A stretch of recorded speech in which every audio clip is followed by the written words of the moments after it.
Every spring, the Dollar Tree sells these miniature seed starter trays. And what's nice is they have a little ridge there, not on all of them, but on like one side. So at least it can stay a little level, and there could be a teeny weeny gap for the water. And there's, bits of plastic debris from, this is crudely cut. Anyway, but let's say you went ahead and rooted some plants and you want to plant them in some small terrarium nursery pots. What you can do is get rid of this and just use the tray, if you want a small setup versus a full-length tray like this one. And if you notice, it sits underneath. So then the pots are going to be sitting in water. So what I'm going to do is create a wicking setup, and this would be great if you want like something miniature for hydroponics, or if you just want to wick it up so the soil stays moist but not soggy, depending on what type of plant you are trying to let get established in soil once you take it out of the water. So you have different things you can use as a surface. And what I'm going to use this is basically plastic canvas. And the black would look better. However, if you notice, it's kind of floppy. And I got this from Hobby Lobby. And here is a piece of white plastic canvas, and it's, for some reason, if you notice, it's this flexes easily. This one, it doesn't flex as easily. I mean, it's still flexible, but not quite as easily. So I'm not sure why this one will easily curl over, and this one, it's more rigid for some reason. So I'm going to use this because it's more rigid. And the first thing I'm going to do is line this up. And if you notice over here, you have little edges where I didn't trim just perfect, but I try to trim it as tight as I can so it can be smooth. So I'm going to first see, I could do it that way, but I'm actually going to do it lengthwise because I want this to sit on top, and then I'm going to cut that. So let me go ahead and get this cut.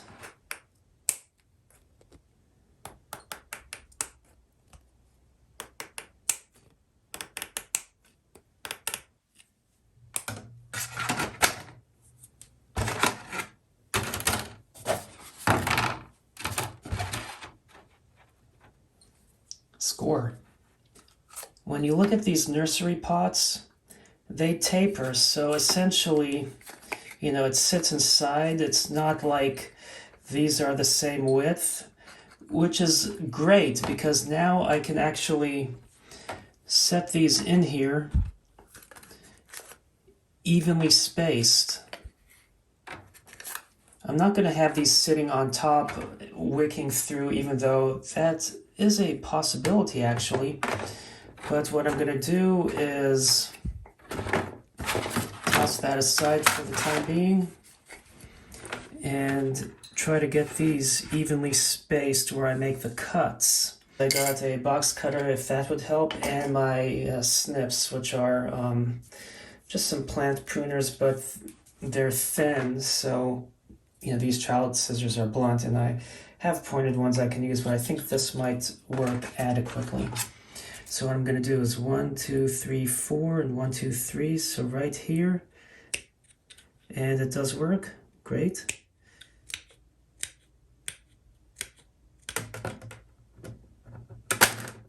There we go.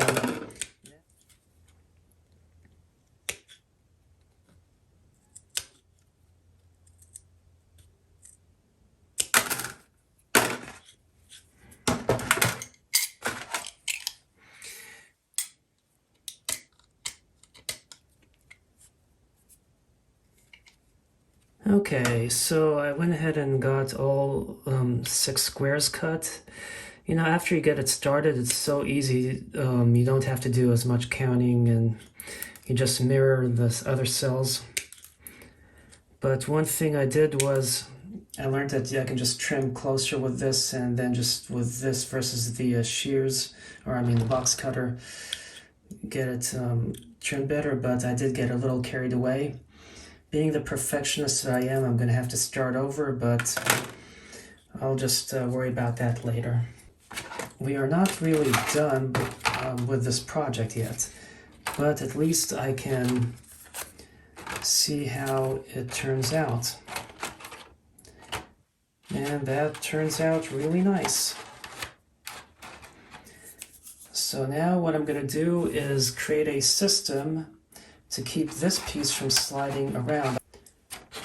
I tried various methods to make the holes, but I couldn't avoid it. I had to go to the garage and drill them in there. So I have these paper clips. So what I'm going to do is bend, and the reason why I'm using paper clips versus just anchoring these with like panel board nails is because these paper clips have a coat of plastic on them, so they will help with the moisture from, it will basically keep it from rusting. So let's see. Okay, good. And fold this up.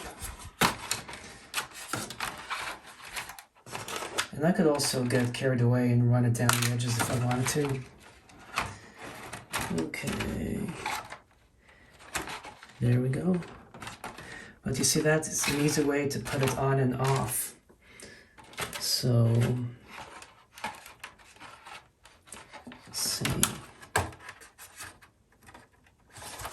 So now I have this and it's fairly secure. I am not done yet. I have some twine, and if I can find the end, there we go. What I'm going to do is, I could measure, but I'm going to actually hold it here and just wrap it around to there. That's going to be one length. And I need 6 of these, because I don't need the box cutter anymore. Well, I'll eventually need it for other projects, but not for this one. 1, 2... 3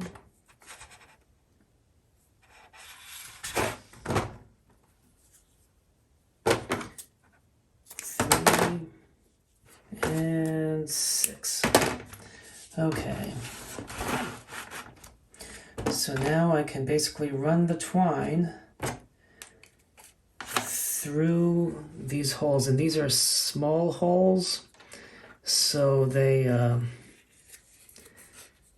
basically, have thin, cheap Walmart twine. So there we go. I don't have something to elevate this, but as I put soil, I can raise this up a little bit. And I'm just going to see if this, yeah, you see how it curves in there? That's more than plenty. You don't have to go way too overboard with these. So now I can get these taken care of.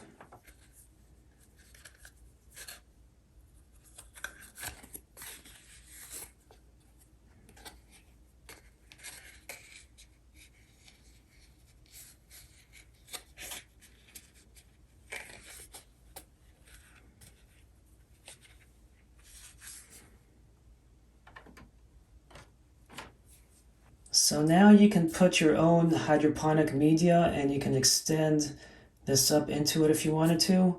I'm actually going to do this as a wick watering method for some plants that I had rooted recently, or am rooting as well.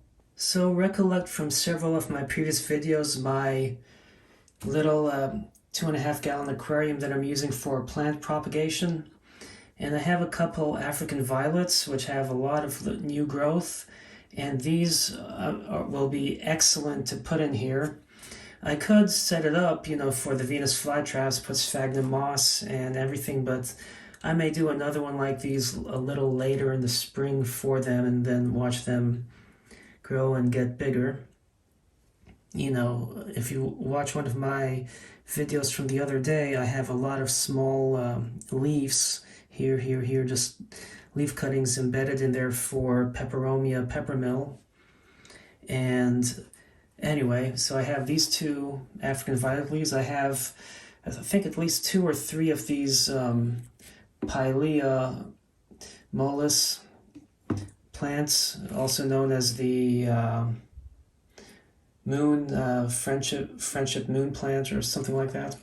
Anyway, so I'll be planting those in here and letting them get established in the dirt. And I also have a piece of my angel wing begonia which broke off when I was trying to like straighten it out. What a beautiful leaf, isn't that cool? But in the water, it's starting to decay, so it will do much better in dirt. Now this is a new beetle flower vase that I made using a white coat hanger into a normal vase. And I have a link down below in the description on how I made that. It's on my other YouTube channel, but feel free to watch it and subscribe to both channels. So let us go ahead now and get started with getting these plants planted accordingly. So I have my trusty container that I have filled with perlite and soil that I use.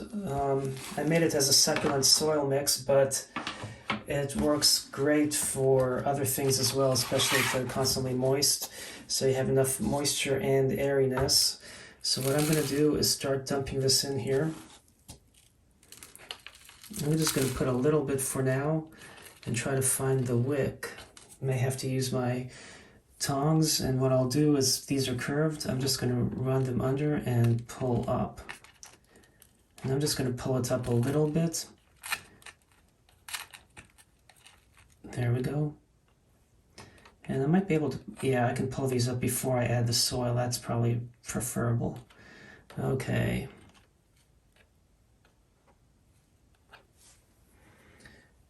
So now I can, oops.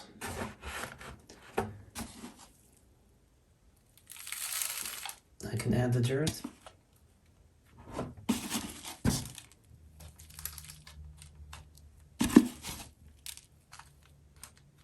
Okay, so there we go. Now I can shake this up to be more level. That could use just a smidgen more. Now the weight is causing this to sag. Had I used that flimsier black one, it would have sagged really well, you know.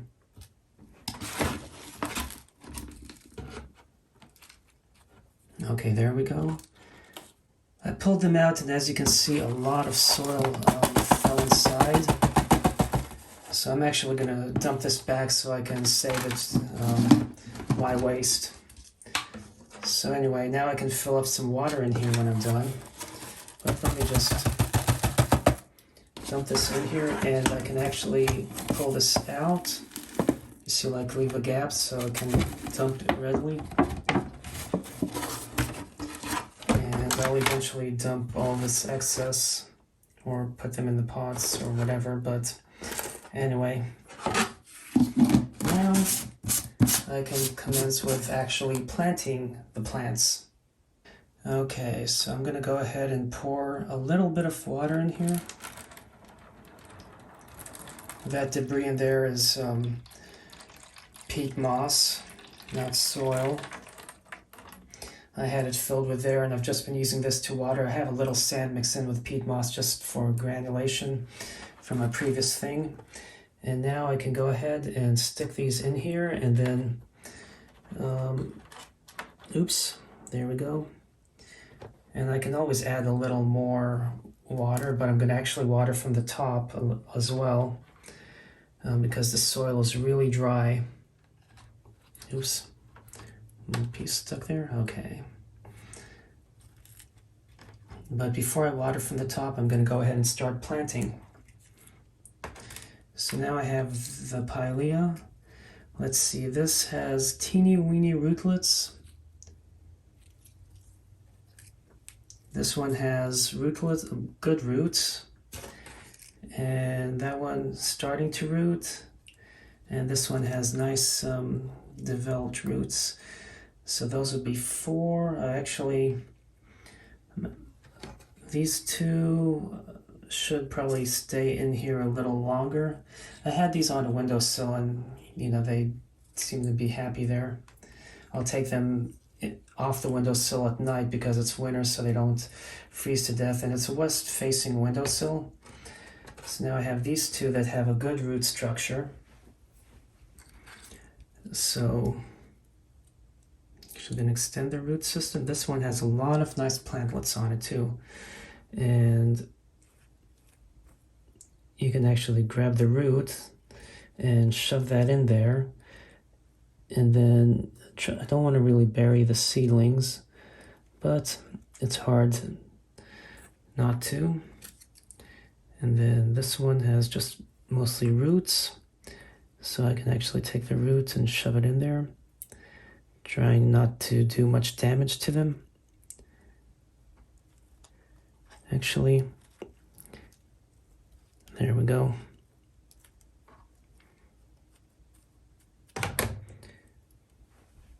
Now with this one here, I actually want to cut this close to the node just to get rid of the dead debris. So I got the scissors and I'm cutting off the dead tissue. Guess I should have gone at an angle. That would be normal practice, but because this is a bigger plant, I'm going to stick it in the middle. And if you grab this and hold it lightly, don't squeeze too tight, you can just shove it in there without damaging it, and then you spread this open and then the excess dirt will fall in there. So now I have these, and since I only have 2 African violets, I have another plant that I took a cutting of, and I'm sure you've seen this in my other videos, the Peperomia peppermill.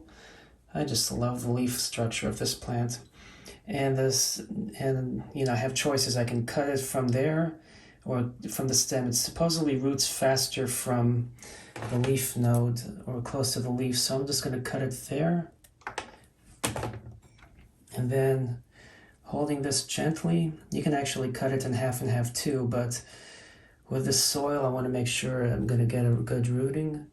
So then I stick it in there. And which side? I think that was to the leaf.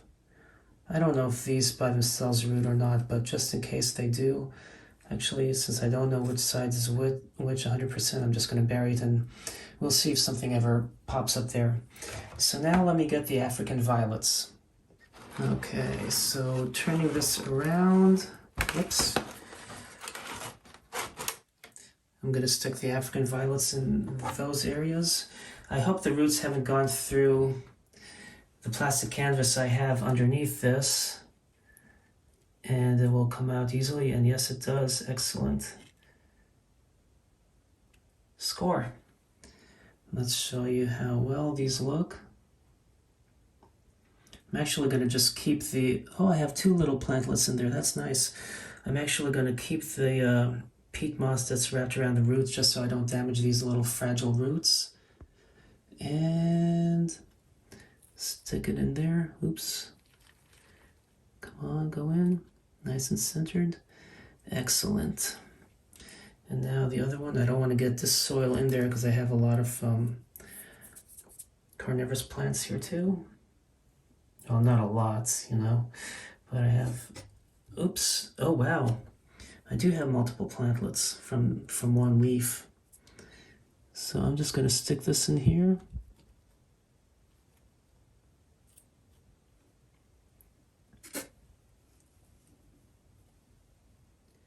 And I could put this in another pot, but I don't have enough pots, so I'm just going to stick it in there. And eventually I'll probably put it elsewhere. So one thing to note is that this is sagging a little bit, but at least it's fine. I feel like this angel wing begonia is interfering with that Pilea. Hopefully these roots will survive and that plantlet that's coming up here with that stem that curved will emerge. Before I start pouring water, I'm going to spritz the surface a little bit from a distance so I don't have the mist blow like that, just so this stays put. See how it's moving? So I go from a distance and it doesn't move as readily, and then once it gets wet, it doesn't move as easy either. And this way, when I water it, I'm not going to distribute the soil to, whoops, except not there. Okay.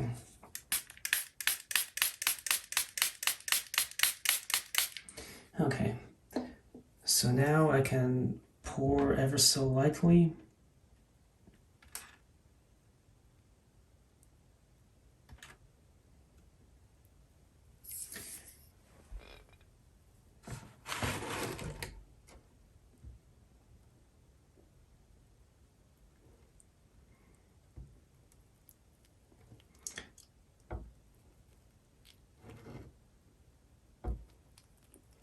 I could also fill this up and then just let it slowly soak into the soil, and then as the water level drops, the wicking will keep it going, but no, this one's sticking out, so I'm gonna like just check the water level. Okay. But I'm just gonna do a little more, just to make sure from the get-go, because this soil is really dry, is adequately saturated.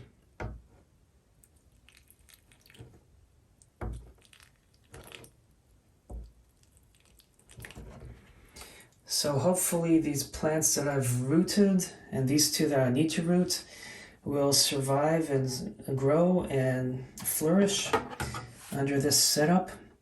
And I've noticed that wicking stuff, keeping the roots constantly moist but not overly saturated, is a really good way to where the plants root very heavily, and once the roots are established, then the plant can start growing. So this is a very, very good way to keep it hydrated from below and get these plants established.